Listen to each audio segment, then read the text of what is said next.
morning. Happy Friday. Welcome. This is Hollywood to Houston. I am your host, Sandra Del Cid. Today, we will be discussing the connection between pornography and sex trafficking. We will also see a scene from Raquel's legacy never seen before, with the amazing actor Robert Avila from Austin, Texas, and Carlos Velasquez. We tried to put this in the trailers, but the trailers were too long already, so we weren't able to. But I think this scene helps to bring awareness of a lot of things that we'll be talking about today. So it's going to be a great show. You don't want to miss it. We'll be right back.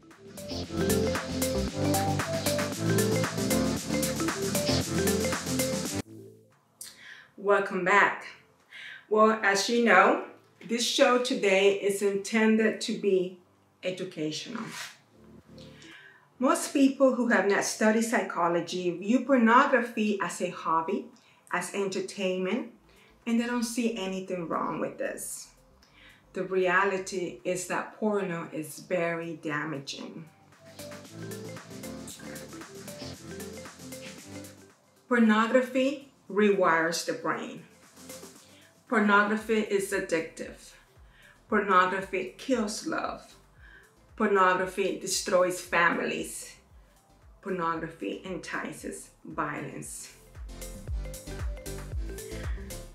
I'm not here to judge. I'm just here to bring awareness and shed some light to this subject. We're going to watch an interview with the respectable psychologist, Dr. James Dobson. He interviewed the serial killer Ted Bundy the day before he was executed in 1989.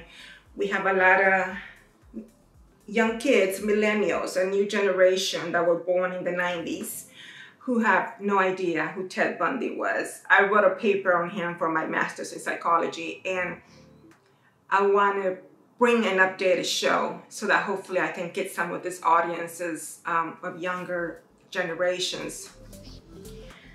Ted Bundy came from a church family. He claims that he had great parents. He was never sexually abused. He was never emotionally abused. He came from a Christian family. He blames his problem to pornography.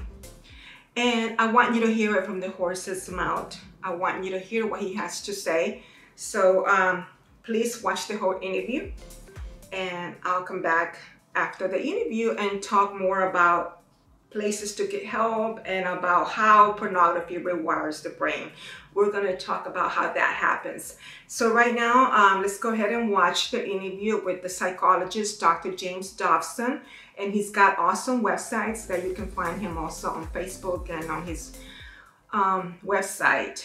He's a great psychologist, and this is a really good interview. If you haven't seen it, I totally recommend it. So let's go ahead and watch the interview with the serial killer, Ted Bundy. We'll be right back.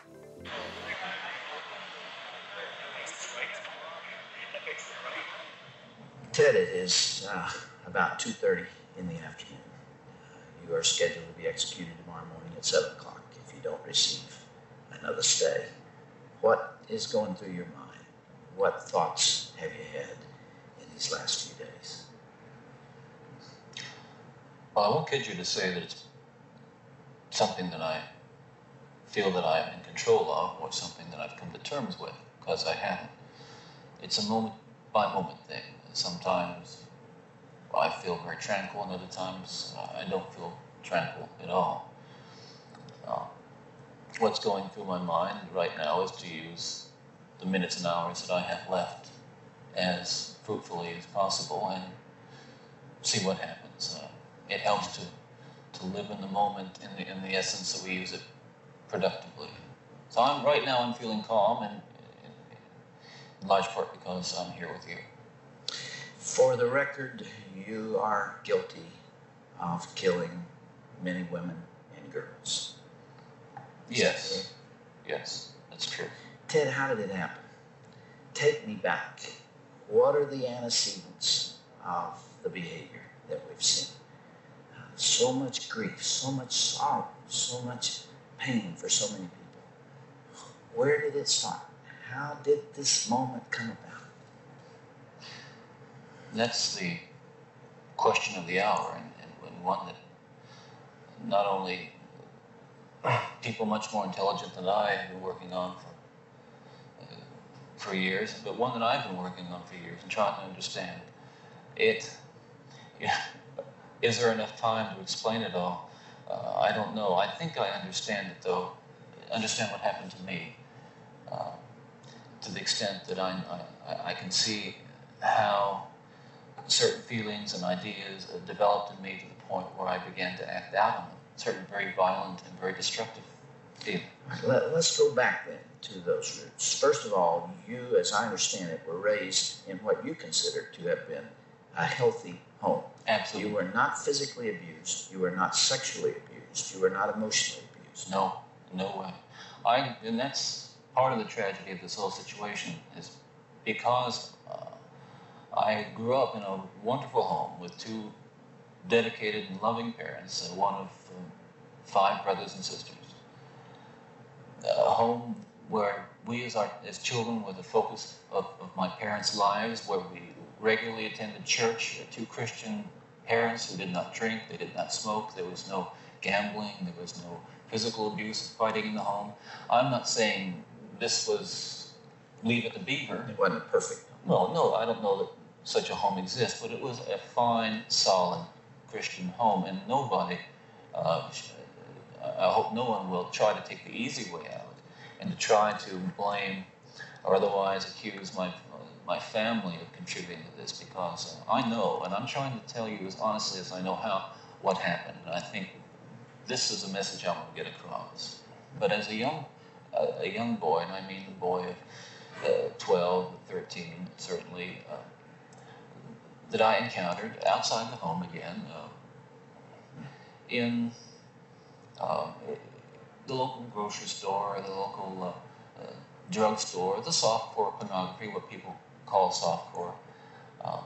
But as I think I explained to you last night, Dr. Dobson, in an anecdote, that as young boys do, we explored the back roads and sideways and byways of our neighborhood, and oftentimes people would dump the garbage and whatever they were cleaning out of their house, and from time to time we'd come across pornographic books of a harder nature than more graphic, you might say, more explicit nature than we would encounter, let's say, in your local grocery store. And this also included such things as, let's say, detective magazines and more hard. Those that involve violence. Yes, and this is something I think I want to emphasize, is the most damaging kinds of pornography. Again, I'm talking from personal experience, hard, real personal experience. The most damaging kinds of pornography are those that involve violence and sexual violence, because the wedding of those two forces, as I know only too well, brings about behavior that is just too terrible to describe. Now, walk me through that. What was going on in your mind at that time? Okay, before we go any further, I think it's important to me that people believe what I'm saying, to tell you that I'm not blaming pornography and not saying that it caused me to go out and do certain things, that I take full responsibility for whatever I've done and all the things that I've done. That's not the question here. The question and the issue is how this kind of literature contributed and helped mold and shape the kinds of violent behavior. It fueled your fantasies. Well, in the beginning, it fuels this kind of thought process. Then, at a certain time, it's instrumental in what I would say crystallizing it, making it into something which is almost like a separate entity inside. And at that point, you're at the verge, or I was at the verge of acting out on these kinds of thoughts. Now, I really want to understand that. You had gone about as far as you could go in your own fantasy life with printed material, and you made or printed and video or film magazines, what have you. And then there was the urge to take that little step, or big step, over to a physical event. And it happens, it happened in stages, gradually. It doesn't necessarily, not to me at least, happen overnight. My experience with, I'd say, pornography generally, but with pornography that deals on a violent level with sexuality, is that once you become addicted to it, and I look at this as a kind of addiction, like other kinds of addiction, I would keep looking for more potent, more explicit, more graphic kinds of material. Like an addiction, you keep craving something which is harder, something which gives you a greater sense of excitement, until you reach the point where the pornography only goes so far. You reach that jumping off point where you begin to wonder if maybe actually doing it will give you that which is beyond just reading about it or looking at it. How long did you stay at that point before you actually assaulted someone? Well, yeah, you see, that is a very delicate point in my own development. And we're talking about having reached the point, or a gray area that surrounded that point over a course you don't of remember years. How long? Well, I would say a couple of years. And what I was dealing with there were very strong inhibitions against criminal behavior or violent behavior that had been conditioned into me, bred into me in my environment, in my neighborhood, in my church, in my school. Things which said, no, this is wrong. Even to think of it is wrong, but certainly to do it is wrong. And I'm on that edge, and the last vestiges of restraint, the barriers to actually doing something were being tested constantly and assailed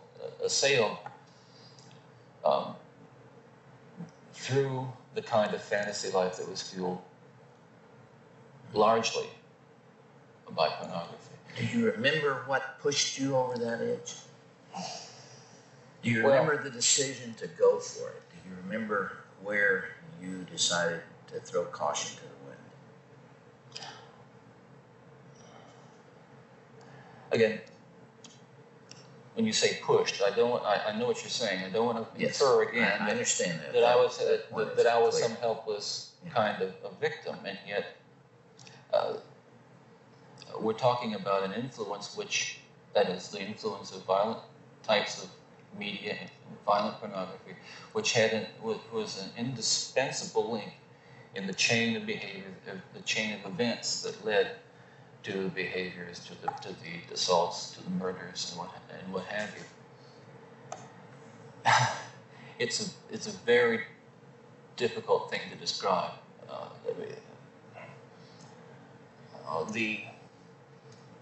The sensation of of reaching that point where I knew that it was like something had, say, snapped. That I knew that I couldn't control it anymore. That these barriers that I had learned as a child, that had been instilled in me, were not enough to hold me back with respect to seeking out and harming somebody. Would it be accurate to call that a frenzy, a sexual frenzy? Well, yes, that's one way to describe it. A compulsion, a building up of this destructive energy. Another factor here that I haven't mentioned is the use of alcohol. But I think that what alcohol did, in conjunction with, let's say, my exposure to pornography, was alcohol reduced my inhibitions. At the same time, the fantasy life that was fueled by pornography eroded them further. In the early days, you were nearly always about half drunk when you did these things. Is that right? Yes. Was that always true? I would say that was generally the case. Almost without exception. All right, if I can understand it now, there's this battle going on within. There are the conventions that you've been taught. There's the right and wrong that you learned as a child. And then there is this unbridled passion fueled by your plunge into hardcore violent pornography. And those things are at war with each other. Yes. And then with the alcohol diminishing the inhibitions, you let go. Well, yes, and you can summarize it that way, and that's accurate, certainly. And it just occurred to me that some people would say that, well, I've seen that stuff and it doesn't do anything to me. And I can understand that. Virtually everyone can be exposed to so-called pornography, and while they're aroused to it to one degree or another, not go out and do anything wrong. Addictions are like that. They affect some people more than they affect others. Well, but there is a percentage of people affected by hardcore pornography in a very violent way, and you're obviously one of them. That was a major component, and I don't know why I was vulnerable to it. All I know is that it had an impact on me that was just so central to the development of the violent behavior that I engaged in. Ted, after you committed your first murder, what was the emotional effect on you? What happened in the days after that?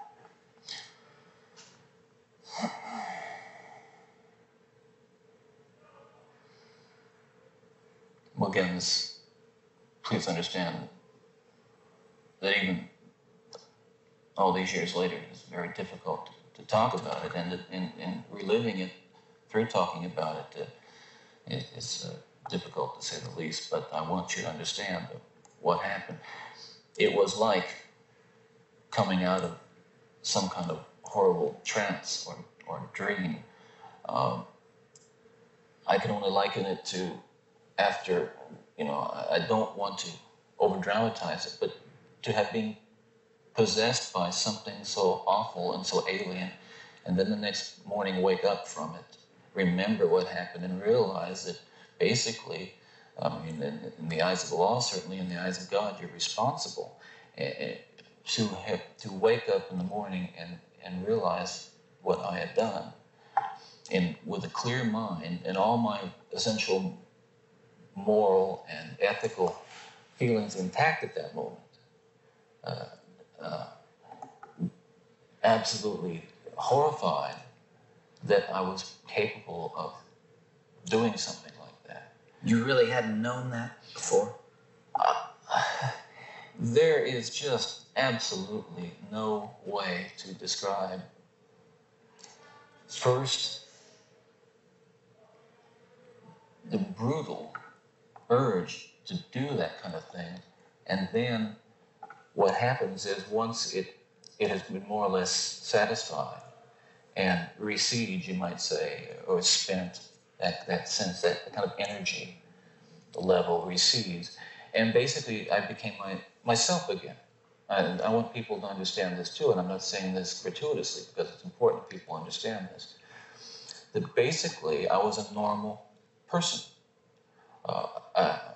I wasn't some guy hanging out at bars or a bum, or I wasn't a pervert in the sense that, people look at somebody and say, I know there's something wrong with him, and just tell. I mean, I was essentially a normal person. I had good friends. I led a normal life, except for this one small but very potent and very destructive segment of it that I kept very secret and very close to myself and didn't let anybody know about it. And part of the shock and horror for my dear friends and family years ago when I was first arrested was that there was no clue. They looked at me and they looked at the all-American boy. And I wasn't perfect, but I want to be quite candid with you. I was okay. Okay, I was. And the basic humanity and basic spirit that God gave me was intact, but unfortunately became overwhelmed at times. And I think people need to recognize that it's not some kind of those of us who have been so much influenced by violence in the media, in particular pornographic violence, are not some kinds of inherent monsters. We are your sons and we are your husbands. And we grew up in regular families. And pornography can reach out and snatch a kid out of any house today. He snatched me out of my home. It snatched me out of my home 20, 30 years ago. And as diligent as my parents were, and they were diligent in protecting their children, and as good a Christian home as we had, and we had a wonderful Christian home, there is no protection against the kinds of influences that are loose in a society that tolerates. You feel this really deeply, don't you? Ted, outside these walls right now, there are several hundred reporters that wanted to talk to you. Yeah. And you asked me to come here from California because you had something you wanted to say. This hour that we have together is not just an interview with a man who's scheduled to die tomorrow morning. I am here and you're here because of this message that you're talking about right here. You really feel that hardcore pornography and the doorway to it, softcore pornography, is doing untold damage to other people and causing other women to be abused and killed the way you did others. Listen, I'm no social scientist, and I haven't done a survey. I mean, I don't pretend that I know what John Q. Citizen thinks about this. But I've lived in prison for a long time now. And I've met a lot of men who were motivated to commit violence just like me. And without exception, every one of them was deeply involved in pornography, without question, without exception, deeply influenced and consumed by an addiction to pornography. There's no question about it. The FBI's own study on serial homicide shows that the most common interest among serial killers is pornography. That's true. And it's real. It's true. Ted, what would your life have been like without that influence?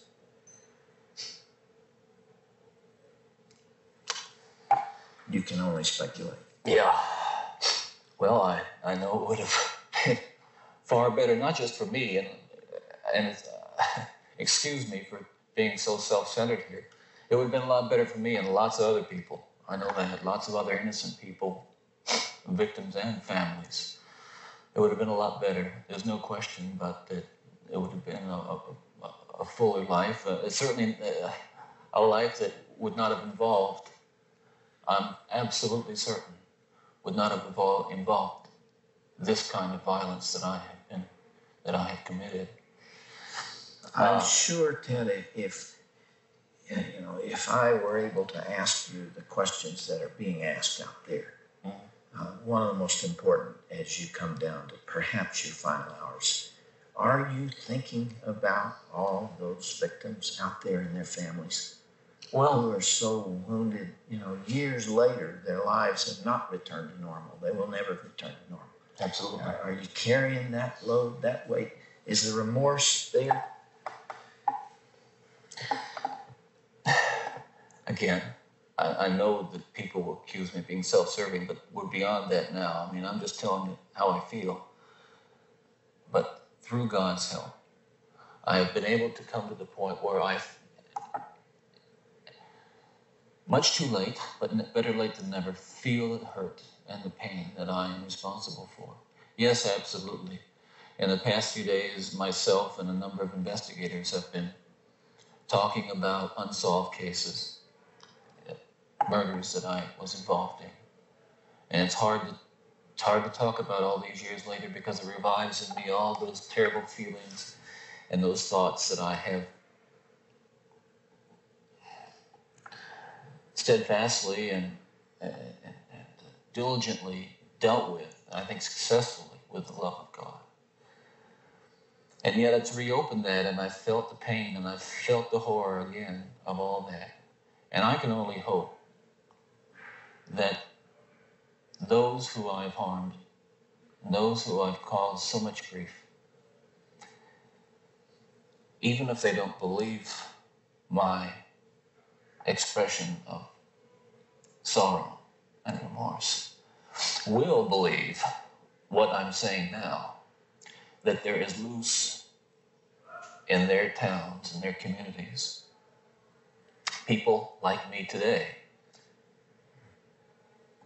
whose dangerous impulses are being fueled day in and day out by violence in the media in its various forms, particularly sexualized violence. And what scares me, and let's come into the present now, because what I'm talking about happened 20, 30 years ago, that is, in my formative stages. And what scares and appalls me, Dr. Dobson, is when I see what's on cable TV, some of the movies, some of the violence in the movies that come into homes today was stuff that they wouldn't show in X-rated adult theaters 30 years ago. This stuff... The slasher movies that you're talking about. That stuff is, I'm telling you, from personal experience, the most, that is graphic violence on screen, particularly as it gets into the home to children who may be unattended or unaware that they may be a Ted Bundy who has that vulnerability to that predisposition to be influenced by that kind of behavior, by that kind of movie, that kind of violence. There are kids sitting out there switching the TV dial around and come upon these movies late at night, or I don't know when they're on, but they're on and any kid can watch them. It's scary when I think what would have happened to me if I had seen. It was scary enough. I mean, that I just ran into stuff outside the home, but to know that children are watching that kind of thing today, or can pick up their phone and dial away for it or send away for it. Can you help me understand this desensitization process that took place? Now, what was going on in your mind? Well, by desensitization, I describe it in specific terms as that each time I'd harm someone, each time I'd kill someone, there'd be an enormous amount, especially at first, enormous amount of horror, guilt, remorse afterwards. But then that impulse to do it again would come back even stronger. Now, believe me, the unique thing about how this worked, Dr. Dobson, is that I still felt in my regular life the full range of guilt and remorse about other things, regret. But you had this compartmentalized... very well-focused, very sharply focused area where it was like a black hole. It was like a crack, and everything that fell into that crack just disappeared. Does that make sense? Yeah, it does. One of the final murders that you committed, of course, was apparently little Kimberly Leach, 12 years of age. I think the public outcry is greater there because an innocent child was taken from a playground. What did you feel after that? Were there the normal emotions 3 days later? Where were you, Ted? I can't really talk about that right now. That's That's too painful. I would like to be able to convey to you what that experience is like, but I can't. I won't be able to talk about that. Okay.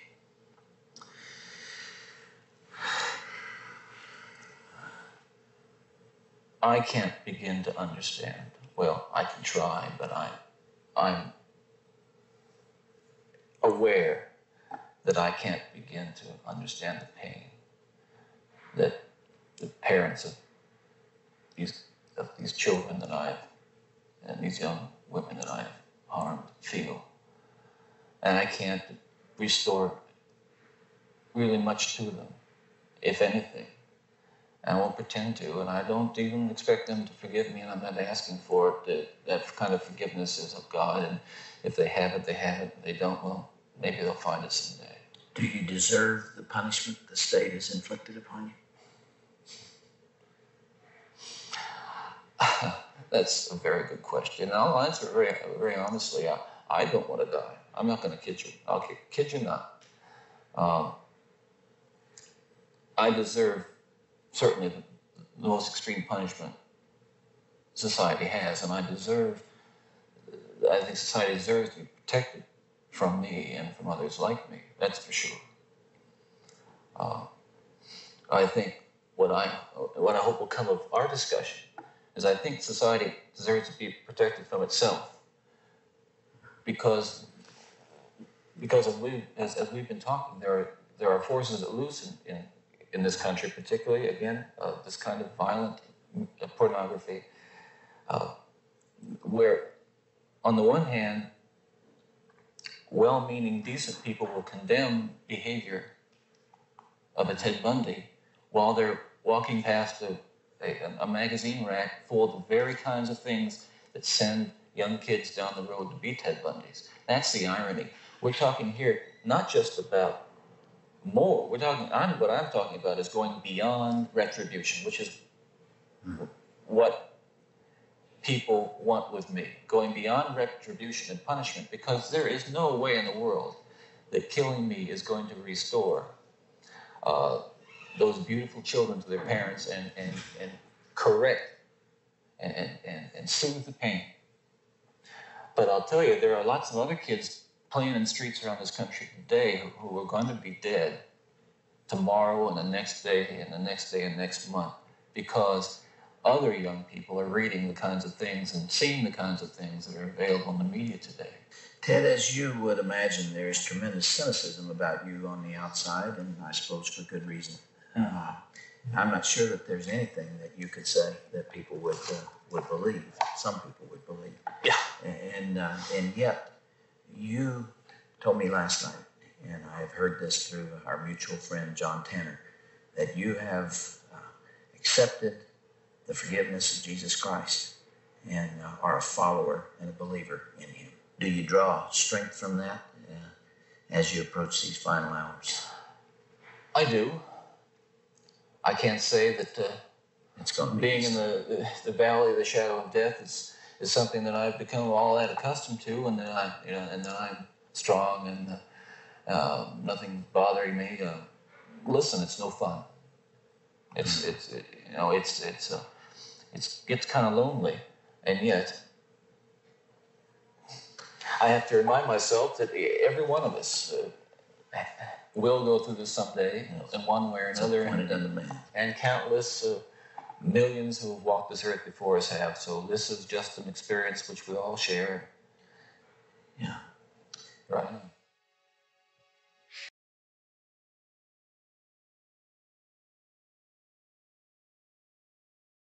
Welcome back. I hope you watched the whole interview with Dr. James Dobson and Ted Bundy.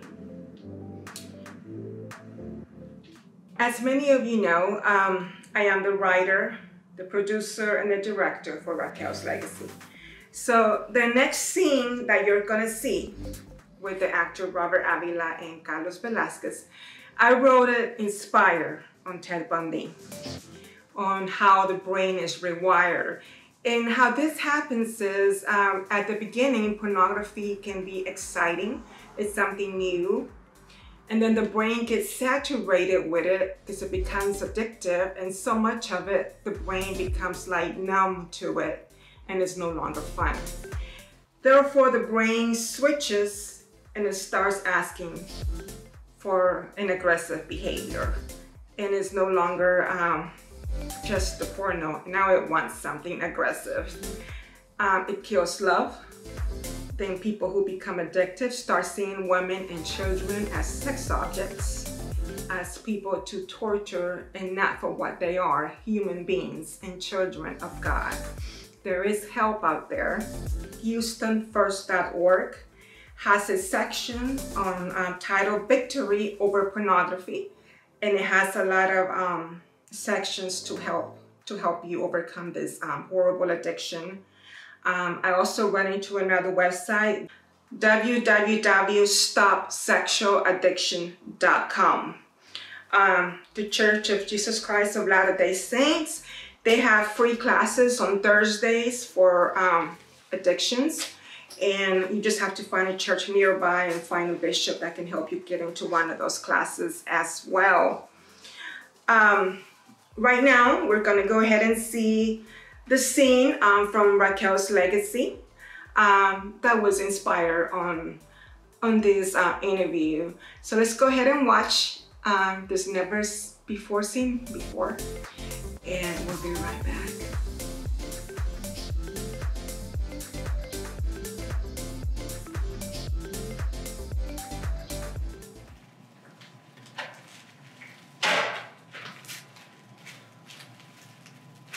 I can't believe the boss wants to do 50 girls a day each. LaRusso's crazy. I mean, what does he think? That I can just walk into any high school, pick up the prettiest girl, and tell her we're going on a tour? I'm scared. Do you know what would happen to us if we ever got caught? Oh, I'm not worried. LaRusso's a millionaire. He'll pay the bond, have me out working again. I have fun with these girls. It's free sex. You do? Yeah. When LaRusso's in a good mood, I just ask him, can I borrow one? It's not like he doesn't either. He does? I've never seen him. Well, he hides it. You know, he's dating one of the girls that he hired to feed the girls. Really? Which one? Oh my God, don't you pay attention? It's Zelma. He and Zelma are a couple. He gets tired of her, he'll have her killed or sent away. Wow. Arthur, don't you ever feel bad for these women? I have sisters and a mother. And if some of this ever happened to them, it'd be horrible. I feel bad for them sometimes. They cry so much, these men do whatever. But LaRusso pays well, and I need the money. Charlie, you just need to watch more porno. I watch it every day. I used to be like you. But after all the porno, I've learned women were here to please men. They're meant to be sex slaves, to please us men. Objects of pleasure. Wow.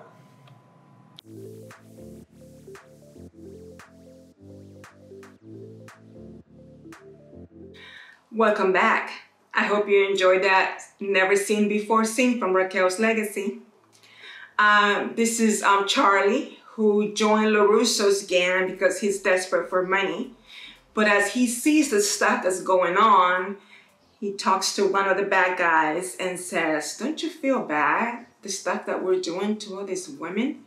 They cry and all this. I mean, and Charlie's saying, well, I have sisters, I have a mother. I couldn't even imagine if this happened to my sisters. So the guy responds, well, he's used to watching porno, so his brain was rewired already to the point that he just doesn't care. He no longer has any feelings. So anyway, the movie Raquel's Legacy is complete. We are looking for a red carpet date.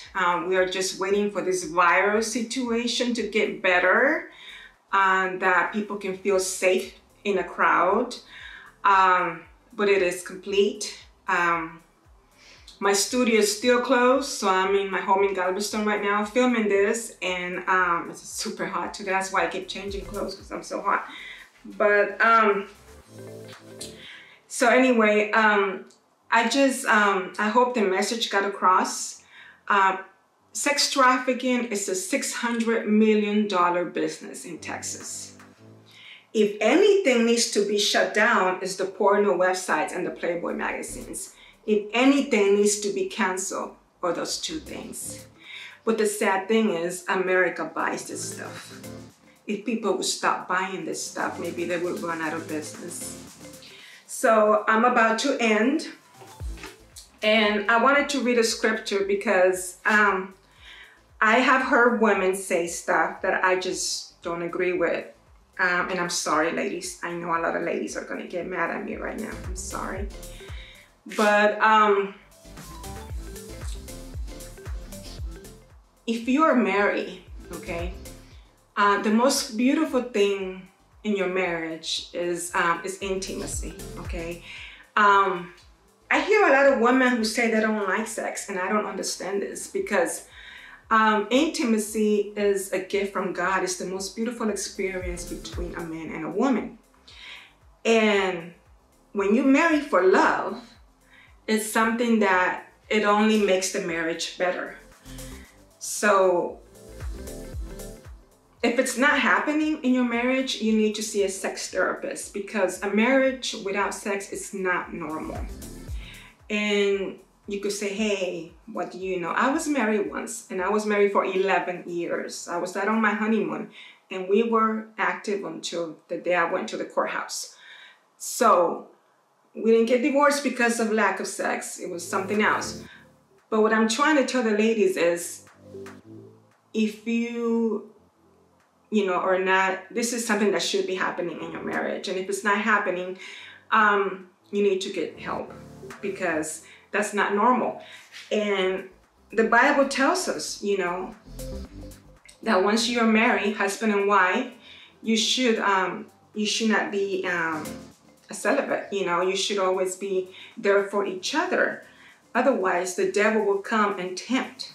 So you don't want to be a reason as to why your husband ran for porno. You want to make sure that your marriage is active. So I'm going to read a scripture, but if you can look in the Bible, 1 Corinthians 7, verses 2 to 5. Nevertheless, to avoid fornication, let every man have his own wife, and let every woman have her own husband. Let the husband render unto the wife due benevolence, and likewise also the wife unto the husband. The wife have no power of her own body, but the husband, and likewise also the husband. Also the husband have no power of his own body, but the wife. Defraud ye not one the other, except if with consent for a time, that ye may give yourselves to fasting and prayer, and come together again, that Satan tempt you not for your incontinency. Okay, so in other words, you should, stay away from fasting and for prayer. But I understand that sometimes people are sick, or sometimes you're tired from work, but this cannot be an everyday thing. A marriage needs to be intimate. That's the most beautiful and exciting part of being married. So I just wanted to touch that topic. I know a lot of women are gonna get mad at me, but I've had a lot of girlfriends who tell me they just don't like sex. And I think that's not normal. You should see a counselor if you're married, because you want your marriage to be active in that. And this is just a talk show. My studio is still closed, so I have some guests waiting to come on, but the studio is trying to organize how it will be safe to film in the studio with some COVID restrictions. So 2020 was a tough year. I hope everybody, all my friends, are doing okay. Let's pray that things get better. And please, take care of your children.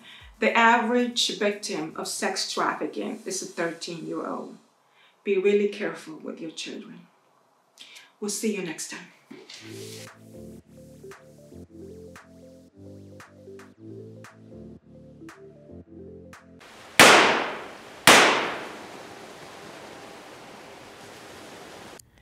This is Raquel Andrews.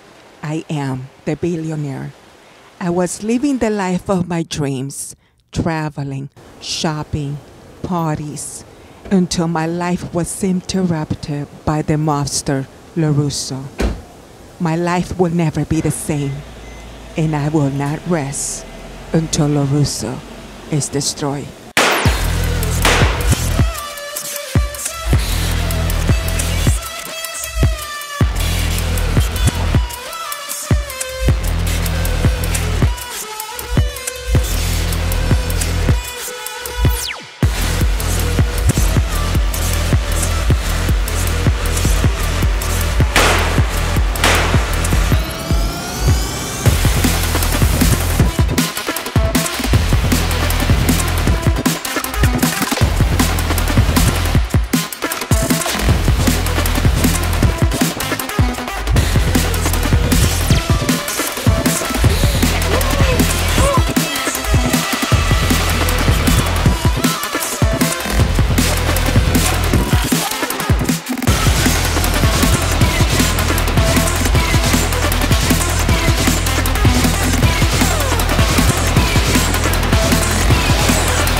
Hello, Raquel? Daddy, I'm still in Italy. Just calling to check up on you to see if you're okay. No, everything's perfect. LaRusso will never find me here. Hey, LaRusso. How's your vacation going? Well, it's not much of a vacation. I'm stuck in the office. One of my guys got popped last night, so I gotta run some bail money up to the jail. I'm about to fly to Mexico to bridge merchandise. Yeah. But hey, boss, I will offer them a modeling job or a restaurant, just to lure them in, yeah. Mexico's good. They got those trails up there, like in Houston. The jogging trails. You should hit that too. That's money, baby. It's much easier to bring them from Mexico with lies.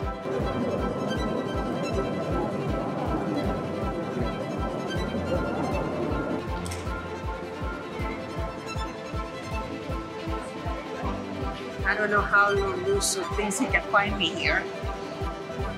There's just no way. He's just messing with me.